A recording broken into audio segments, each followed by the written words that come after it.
Chlöe Swarbrick. Thank you, Mr. Speaker. Has the Prime Minister and his government had a, quote, good look at my unlawful occupation of Palestine sanctions bill, as he promised me that he would do in response to my questions in this House on the 11th of December last year?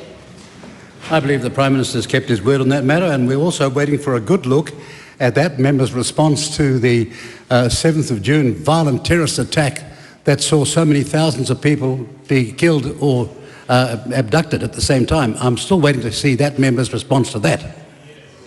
Does the Prime Minister stand by Aotearoa's vote at the United Nations General Assembly in September 2024, which called on all states to implement sanctions in response to Israel's unlawful presence in the occupied Palestinian territory? And if so, what is he doing about it? No such vote at the United Nations in that country's name has ever been given. That's what we're doing about it. Point of order, Mr. Speaker. Point of order, Chlöe Swarbrick. You made a ruling in this House that Aotearoa and New Zealand could be used interchangeably, so I would expect an answer to that question from the acting Minister. Well, with all due respect, Of the United Nations, no such country was recorded as casting a vote.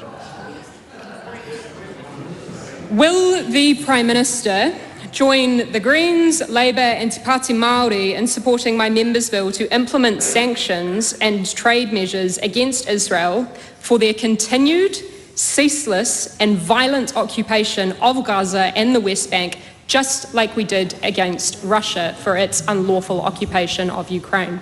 This side of the House has always believed in a two-state solution, and is awaiting that member's petition regarding the terrorist atrocity that happened in October, so many years ago, and until this time has only been responded to by members on this side of the House and some members in the opposition, but not by the Green Party or that member. Will the Prime Minister commit to retaining our nuclear-free status under this government? Mr. Speaker, I've got no idea where that question is coming from, because nowhere and anywhere in this House has a comment been made about that. Beg your pardon?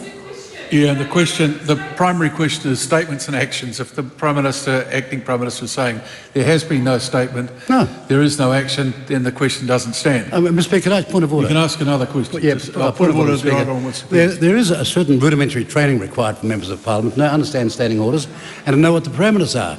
We've seen somebody being ruled out today, bringing a request for an urgent debate, no evidence, no to back it up.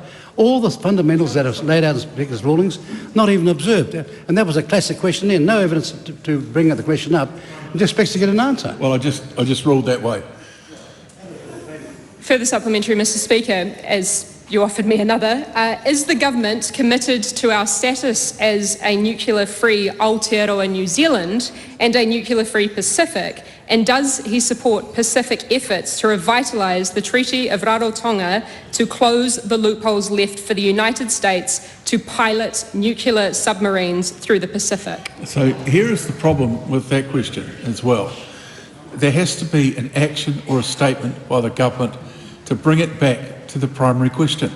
I did give the Minister, the member, another chance, but we'll move on to Laura McClure.